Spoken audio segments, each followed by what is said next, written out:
You think you're being bullied by your mom, but it's all in your head, right?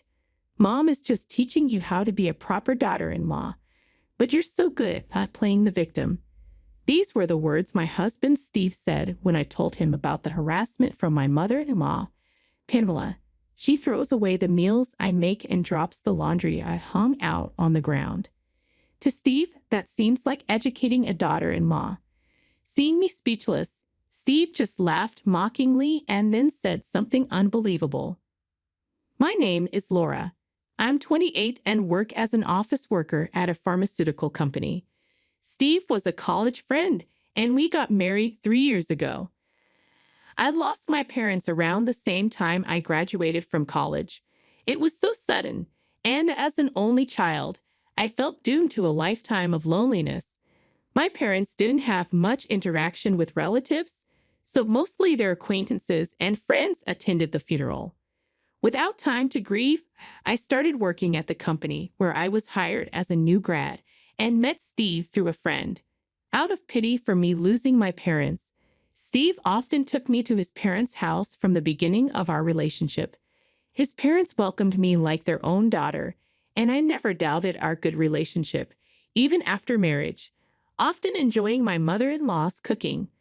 I wanted to continue working even after having children. If I couldn't leave our future children at daycare, there would be no one to help me with parenting since I lost my parents. When I shared this concern with Steve, he said, "Cram will take care of it," and things went smoothly. I ended up living with Pamela at my in-laws' house. My father-in-law was away on a job assignment, so it was just me, Steve, and Pamela living there. Things were fine at first, but after 3 years of living with my in-laws and not being able to conceive, Pamela's attitude towards me changed noticeably. She would say, "Laura, how many times do I have to tell you? You're the youngest in this house, so you should do the housework." On weekends, Pamela would always push her cleaning and laundry onto me. Even though I was living in their house and doing most of the household chores, Pamela just didn't seem to like me. She would purposefully drop my freshly laundered clothes in the yard and dirty the wash dishes, making me wash them again. She constantly nagged me over trivial things and lectured me about not being able to provide grandchildren yet. I was already feeling broken inside, and Steve's lack of understanding made it worse. I repeatedly told Steve about Pamela's harassment and insults, but his response was always, "You're imagining things, overthinking it." At that time, Pamela never harassed me in front of Steve, so maybe he couldn't believe his mother would do such awful things. But even without that, Steve's attitude was unacceptable. It was as if Pamela was the victim and I was the villain, making me realize I had no allies in my in-laws' house. Once Steve showed he didn't believe me, Pamela's harassment intensified. What used to be done behind Steve's back now happened even in front of him, like verbal abuse and harassment. Finally became pregnant around this time, but even as the tough period of morning sickness passed and I entered a stable phase, my heart wasn't light. Going on maternity leave and being constantly subjected to Pamela's relentless harassment, and Steve not only disbelieving me but joining Pamela in belittling me, were the main reasons. Even Steve, who was so happy when he first found out about the pregnancy, now joined Pamela in calling me a woman who does nothing but eat and sleep.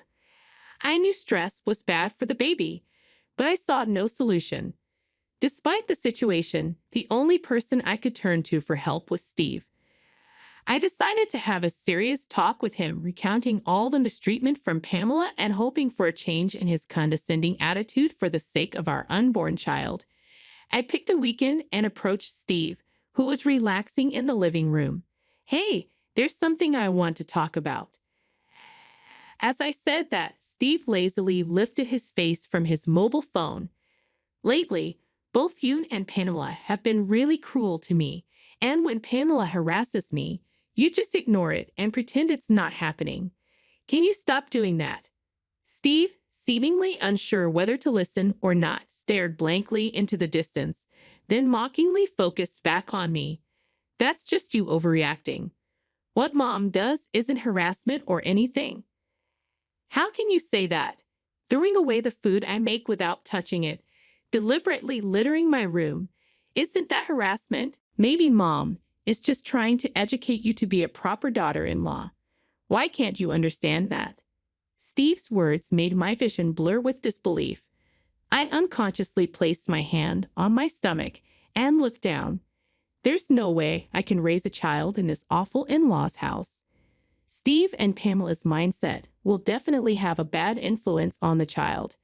Maybe it's normal for you and Pamela, but it's hard for me. I'm at my limit. My hand on my stomach trembled slightly. My anguished cry tore through me, but it didn't reach Steve. All that came back was his mocking laughter. At my breaking point, Steve said, "If it's so bad, why don't you leave? Neither mom nor I would be troubled by your absence." Steve's unexpected suggestion stopped my thoughts for a moment. But then I exclaimed, "Supporting my belly? What are you saying?" "I'm pregnant, you know." Steve looked at me as if to say, "So what?" and let out a dry laugh. "Ha, that's right. You have nowhere to go if you're kicked out. Poor thing, with no parents or a home to return to, you have no place to rely on." Steve's mocking voice echoed in my ears. I bit my lip and glared at Steve with anger in my eyes. "What's with that look?" Overwhelmed by my intense gaze, Steve looked slightly displeased. "I'm going back to my parents' home," I said. After a moment of silence, Steve burst out laughing. "Go back if you can. You'll probably end up sleeping on the streets, talking big about going back to your parents' home." As Steve's laughter continued, I pulled out a large Boston bag from the closet and started packing clothes and valuables. Steve seemed to believe I had no place to go other than his parents' house. He thought that even if I said I would leave out of stubbornness, I'd ultimately have no choice but to return. Pamela, hearing the conversation, came over and said, "It's your fault for not following our house's rules." Like Steve, Pamela seemed to be saying I should leave if I didn't like it. I had no intention of ever returning to my in-laws' house. Once I settled down after leaving, I planned to send divorce papers. After packing, I muttered to Steve and Pamela, still laughing unpleasantly, goodbye. I had decided then to raise this child on my own. They would never see the face of my unborn child. A year has passed since I left the in-laws' house. I successfully gave birth to a girl and am struggling with parenting alone. I haven't returned to the in-laws' house. 3 months after leaving, I sent Steve divorce papers, which were processed without issue. I'd also requested child support at the same time. But Steve hasn't paid child support, so it seems I'll need to talk to a lawyer and negotiate with him in the future. Trying to lift my sinking spirits, I looked up at the towering high-rise in front of me. A sign saying "Model Room Open for Viewing" stood at the entrance, and occasionally other visitors came to look around. I was thinking of buying a condo before returning to work. Where I'm living now is far from both my workplace and the nearest child care center, making it inconvenient. Considering I'll be raising my child alone, I want to settle down in a fixed place soon. Fortunately, I have ample funds to buy a condo. After registering at the reception on the first floor, I was shown to a room on the top floor. Following the guide, I rode the elevator up. Arriving at the 50th floor, the elevator doors opened, and I was surprised. The person I saw was just as shocked to see me. The employee assigned to guide me turned out to be Steve. He was supposed to be working at a securities firm when we were married. But when did he switch jobs? Steve must have never imagined meeting me here. Clearly unsettled, he was darting his gaze around. Moreover, this was the top floor of an exclusive apartment, accessible only to those with a serious intention to buy. With an awkward smile, Steve began showing me around the top floor. His words were gentle, but his glances kept asking why I was there. We both felt uncomfortable, but the room itself was impeccable. It was close to my workplace and had an underground connection to a childcare center. As expected of a luxury high-rise, it boasted a park in the courtyard and a 24-hour supermarket underground. An ideal environment where I could definitely raise my child on my own. "I think I'll take this apartment," I said. Steve was surprised at my decision. I had come prepared to sign a contract immediately if I found a suitable place. However, Steve didn't bring out the contract, no matter how long I waited. Just as I was about to question him, Steve's lips quivered. "There's no way." "What?" "A single mom going through a divorce can't afford the top floor of a high rise."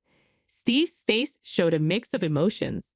His expression, neither anger nor jealousy, seemed accusatory. "Did you catch some rich guy, or are you doing some unspeakable job?" I stepped back as he closed in. "No, I just sold my family home for a bit more than expected." "Your family home?" And then recounted the events of the past year.